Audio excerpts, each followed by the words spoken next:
New Testament literature, presented by Jennifer Moore.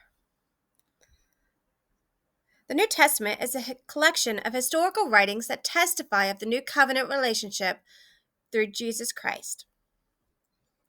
The New Testament is arranged in logically and chronological order in the events of which things happened. To best understand the New Testament scripture, let's take a closer look at the historical context. Alexander the Great was rising to power. For about 10 years, he expands his father's kingdom into the largest kingdom of his time. He unified cultures through the act of Hellenization. After his passing, he didn't have an heir. The military generals began to quarrel about their inheritance. Seleucids took north of Jerusalem, and the Ptolemies went south near Egypt. Israel became under the rule of the Ptolemies. They enjoyed a peaceful time until they fell under the power of the Seleucids, which brought a climax. They were conquered again, and the Jerusalem temple was defaced. Judas of Maccabees led a successful revolution to free the temple. Israel was free for 80 years. The Jewish celebration of Hanukkah celebrates this moment in history. In 63 BC, the Romans rose in power. Paul's letters were written during this context. The Romans and the Alexander the Great brought in a common language, Greek. Rome brought peace to the land in exchange for compliance. In general, the Romans tended to leave the Jews alone. They saw them as another religion. The brutality came from local rulers called client kings. In 64 AD, a client king named Nero had a strong desire to eliminate the Christian church. The apostles faced strong opposition from him during their ministries. Herod was a client king who ruled over the area of Judah leading up to the birth of Jesus. He was known for his insane cruelty. His actions in Matthew 2 of drowning babies falls in alignment with other historical texts. Along with his cruelty, people lived with heavy taxes. New Testament scripture. Remember, the books are arranged in chronological order. The scriptures have different literacy styles throughout the books. The Gospels, history, Paul's letters, general letters, and apocalyptical. The Councils of Carthage from the 3rd century was the first to recognize all 27 books of the New Testament. By the end of the 4th century, a clear definition of the New Testament books began to emerge. While there isn't a clear checklist for the New Testament scriptures to follow, they do share a certain criteria.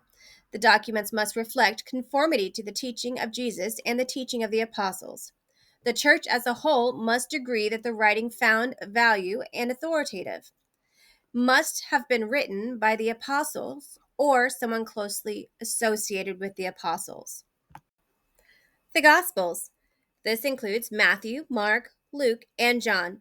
They accurately preserved what Jesus did and taught and was proven by eyewitness testimony. The information shared within the Gospels align with each other, and it can be confirmed historically. The Synoptic Gospels, Matthew, Mark, and Luke, have an extensive overlap with context and verbiage. Synoptic meaning seen together. The birth of Jesus, the Sermon on the Mount, is context that's not found in Mark. Matthew and Luke possibly had access to other sources that Mark did not have. That could explain their similarities. Matthew and Luke also clarify information that was written in Mark. Most of Mark was found in Matthew and Luke.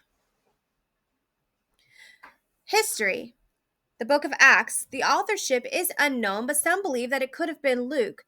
The book of Acts talks about how the Jesus movement spread, and it introduces important New Testament characters. Paul's letters. There are 13 Pauline epistles. Paul's letters were written to churches with correction and encouragement. Each church in the 7 areas of Asia Minor were faced with difficult challenges. The general letters. The general letters were written in general to everyone, not to a single person or a single church. The books are named after their contributed authors. James was written with the focus of the practical Christian faith. It answers the question, how does a Christian live a good life? First Peter was written with the theme of suffering. because the Christian church was enduring a lot of suffering. 2nd Peter reminds the Christians to recognize God's truth. 1st, 2nd, and 3rd John. John, the son of Zebedee, wrote the books of John. 1st John tells Christians to believe in Jesus, to keep his commands, and to love one another.